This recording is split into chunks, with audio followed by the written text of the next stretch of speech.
Hello and welcome back again to my channel. Good evening, and this is basically going to be an introduction to spreadsheets. So, before we start, I'd like us to know that there are different kind of spreadsheets that we have, but the very popular one, amongst others, is Microsoft Excel. We also have Google Sheets, right, and so many others. But for the focus of this class, we are going to be talking about Microsoft Excel. We have rows and we have columns, and we also have a tab where you can access various other elements you can use to analyze your data, to work on your data in Excel, right? Now, basically, the what we're going to be focusing on, like I've said, is just the basics, right? The basics. We're not going to be doing any calculation. We're not going to be doing any formatting. We're not going to be doing any modeling, data modeling, nothing of such. I'll just run you through what the Excel interface looks like. I'm going to start with talking about what a spreadsheet or what a workbook is in Excel.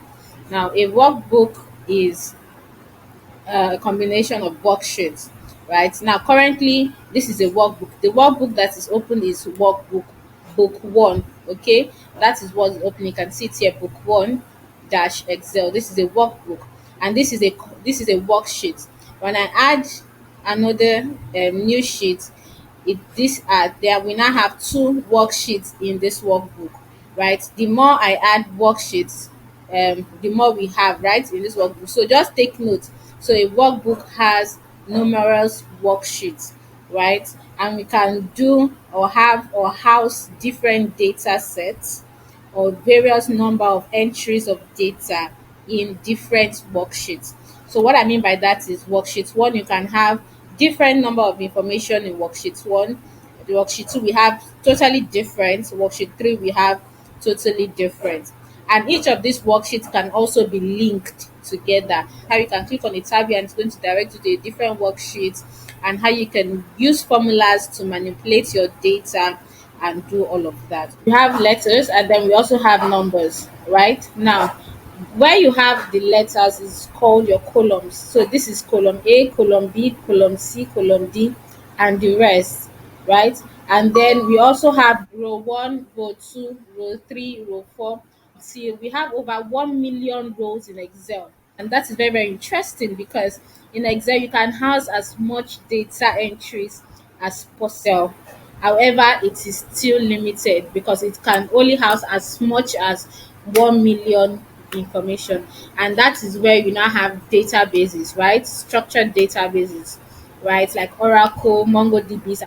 Yeah, in as much as it can house as much as 1 million entries plus, it is just limited to those numbers. So anything beyond that, it will not house. It's going to crash. So now, for your rows houses records of information.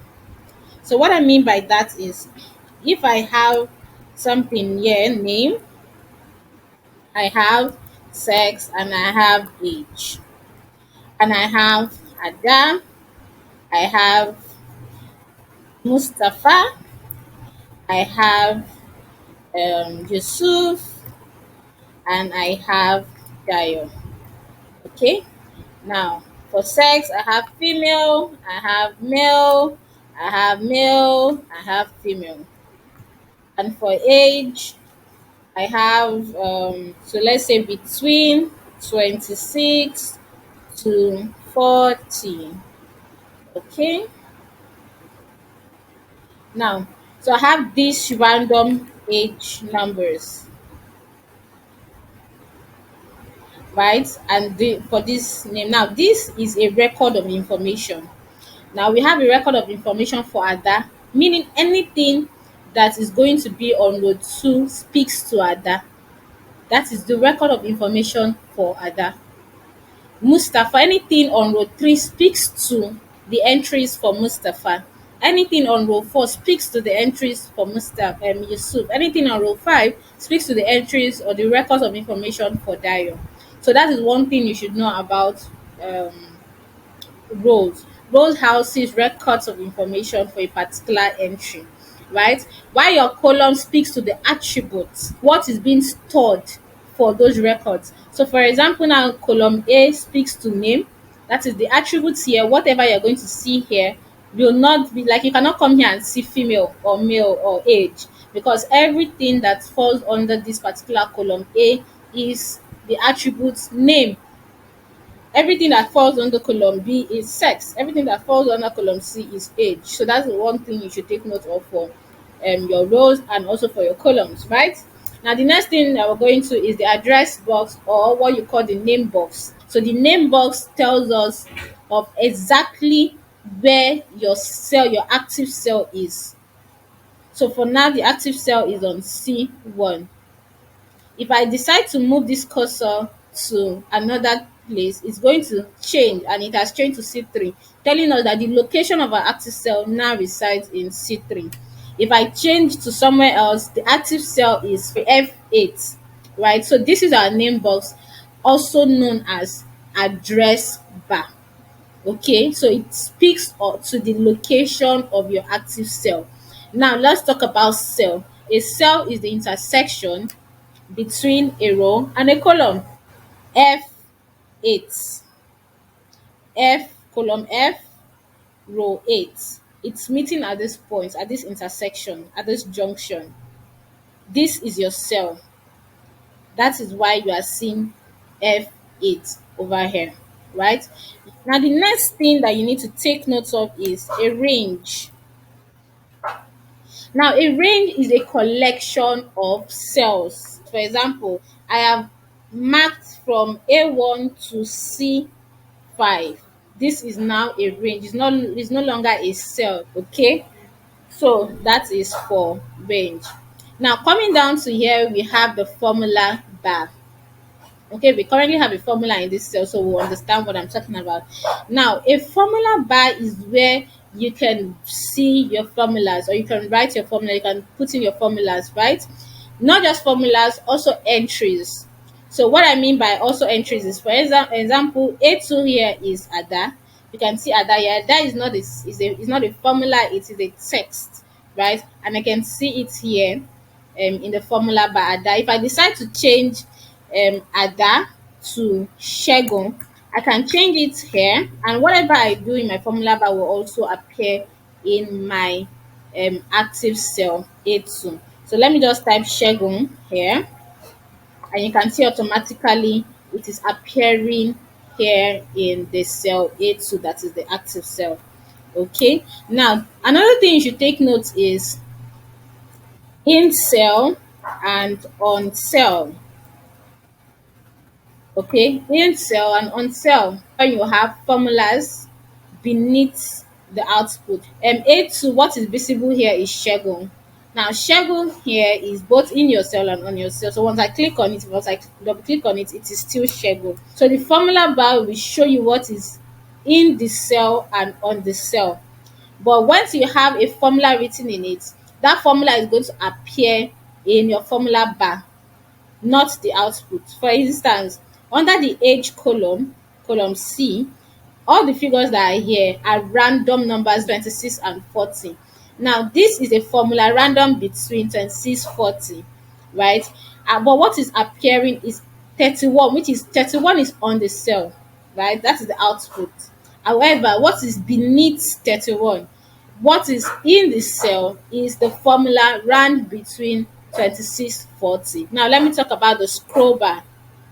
Okay, now the scroll bar helps you to move your worksheet to the farthest corner of your workbook. Okay, so you can move as much as you can, scroll as much as you want to. Okay, now you can see that I have so many sheets open. I have sheets as much as sheets 12. Imagine I'm doing a presentation to a management. So, and you know that it's going to be so frustrating to start clicking, scroll. It's going to be so difficult and frustrating to make it look like you don't know what to do. So all you need to do is to right click over here, and then you see the list of every sheet that you have. So if you know automatically that the information you need is in your sheet 1, you go ahead and click on sheet 1, right? And once you do that, you click on OK, it automatically takes you to sheet 1. Okay. The worksheet that we're working with, I think, is sheet 3. Once I click on OK, automatically it takes me to sheet 3 without scrolling um countless number of times to look for what I need. Okay, so that's another thing you should take note of. Now, if we highlight a particular column, we are going to see that information on this place. So if you have so many other information, so let me click on age that has to do with numbers, so you can see that it can automatically give you the average, the count, the sum of the information that we have here, right? So this is one good way for you to get information from Excel without really doing much. Okay. So now let's go to the um, bar. Okay, so we see that there are different, sorry about that, there are different tabs right here. We have the file, we have the home, we have the inserts, we have page layout, formulas, data, review, view, help. For some other people, you will see developer, you will see power query and all of that. Now those are add-ins that you can activate yourself if you want to use them. I'm going to teach all of that, how to go about all of that. Um, once you subscribe, there's still a lot that you can learn in this class. What you can achieve using the elements, or what each of the elements in those tabs can do for you. Okay, I need you to ask me questions um, as much as you can. I'm going to answer. Okay, so thank you. See you in part 2.